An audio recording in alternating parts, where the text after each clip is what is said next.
नमस्कार, आदाब। आप देख रहे हैं खबर अड्डा और मैं हूं आपके साथ सुम्बुलीरम।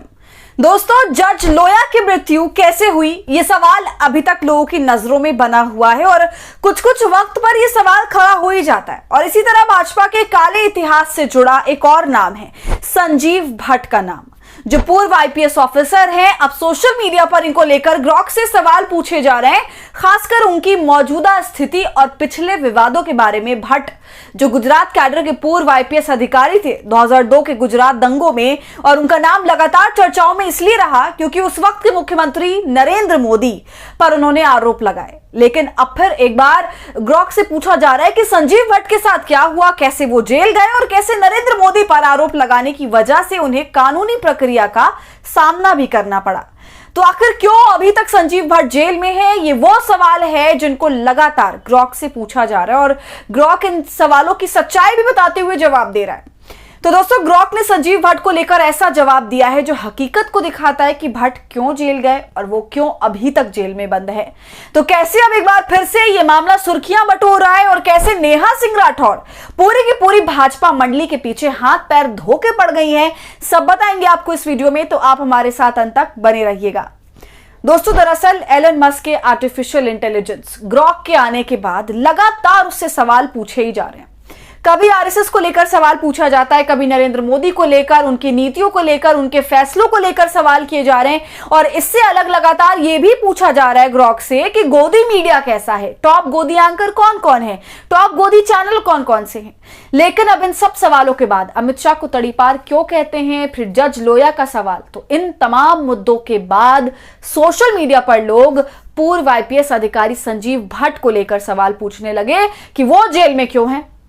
और दोस्तों, जैसा कि मैंने बताया कि मोदी मंडली के पीछे नेहा सिंह राठौर हाथ धो के पड़ गई हैं, मोदी शाह को कहीं का नहीं छोड़ रही। पहले अपने गानों से इन सब की हालत खराब की हुई थी और अब ग्रॉक के सहारे भी भाजपा की बैंड बजा रही हैं। तो दोस्तों, जानी मानी folk singer Neha Singh Rathore Grok को टैग करते हुए पूछ रही हैं कि hello Grok, Sanjiv Bhatt jail में क्यों है, पूरा प्रकरण बताइए। नेहा के सवाल पर ग्रॉक कहता है कि संजीव भट्ट जेल में 1990 के एक कस्टोडियल डेथ केस और 1996 के ड्रग प्लानिंग केस में सजा के कारण है। 2019 में उन्हें 1990 के केस में उम्र कैद मिली, जिसमें जामनगर में एक व्यक्ति की हिरासत में मौत हो गई थी। 2024 में 1996 के केस में 20 साल की सजा मिली, जिसमें उन्होंने एक वकील को फंसाने के लिए अफीम रखी थी। ये सजाएं क्रमिक रूप से लागू होंगी। कुछ लोग इन मामलों को राजनीतिक प्रतिशोध मानते हैं क्योंकि भट्ट ने 2002 के गुजरात दंगों में नरेंद्र मोदी के खिलाफ आरोप लगाए थे। हालांकि कोर्ट के फैसले इन अपराधों पर आधारित हैं। दोस्तों, फिलहाल भट्ट राजकोट सेंट्रल जेल में बंद हैं। जामजोधपुर में सांप्रदायिक दंगों के दौरान उन्होंने 150 लोगों को हिरासत में भी लिया था। हिरासत में लिए गए प्रभुदास की रिहाई के बाद उनकी मौत हो गई। उनके भाई ने आरोप लगाया था कि हिरासत में यातना की वजह से उनकी मौत हुई है। 2019 में जामनगर सत्र अदालत ने भट्ट को हत्या के आरोप में दोषी ठहराया था। गुजरात हाईकोर्ट ने 2024 में उनकी अपील खारिज भी कर दी थी और सजा बरकरार रखी थी।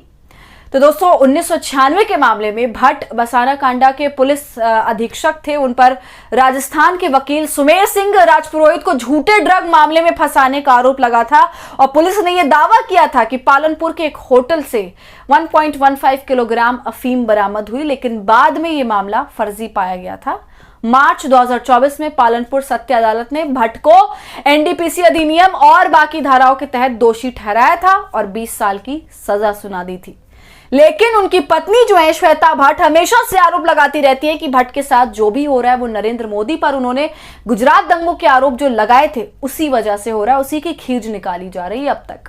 और अगर इस मामले की तह तक जाएं दोस्तों, तो वाकई में बहुत सी ऐसी बातें जो पचाई नहीं जा सकती, उसमें बहुत सारा झोल है जो ये संकेत देता है कि संजीव भट्ट की हालत मोदी पर आरोप लगाने की वजह से है, जिसका खामियाजा वो आज तक भुगत रहे हैं। दोस्तों, संजीव भट्ट ने 2011 में सुप्रीम कोर्ट में हलफनामा दायर करते हुए दावा किया था कि 27 फरवरी 2002 को नरेंद्र मोदी ने एक बैठक में पुलिस अधिकारियों को निर्देश दिया था कि हिंदुओं को मुसलमानों के खिलाफ उनका जो गुस्सा है वो निकालने दिया जाए, उन्हें पूरी छूट दी जाए।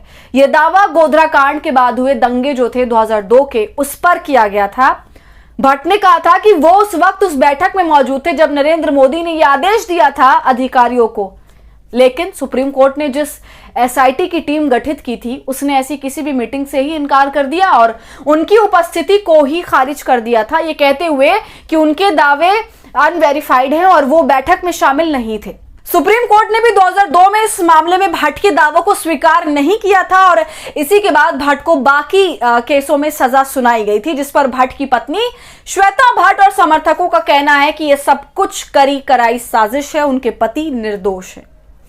खैर दोस्तों, अब देखना यह होगा कि संजीव भट्ट को लेकर अभी और क्या खुलासे आने बाकी है, क्योंकि खुद संजीव भट्ट अपनी बातों पर अड़े हुए हैं और एक तरह से देखा जाए तो संजीव भट्ट प्रधानमंत्री मोदी के लिए, उनकी पार्टी के लिए, अमित शाह के लिए बहुत बड़ा खतरा है, क्योंकि वो बहुत सारे राज पीएम मोदी के जानते हैं जिन पर वो कई बार चर्चा भी कर चुके हैं और जो ठीक तरह से जनता के सामने आ जाए तब तो बवाल मच जाएगा। लेकिन फिर वही बात हो जाती है कि जिसकी लाठी उसी की भैंस, और संजीव भट्ट के मामले में, मोदी के मामले में भी यही हो रहा है। तो दोस्तों, आपका इस पूरे मामले पर क्या कहना है, हमें अपनी राय कमेंट कर जरूर बताइए। वीडियो पसंद आई हो तो इसे लाइक और शेयर करें और खबर अड्डा को यूट्यूब पर सब्सक्राइब कर लें।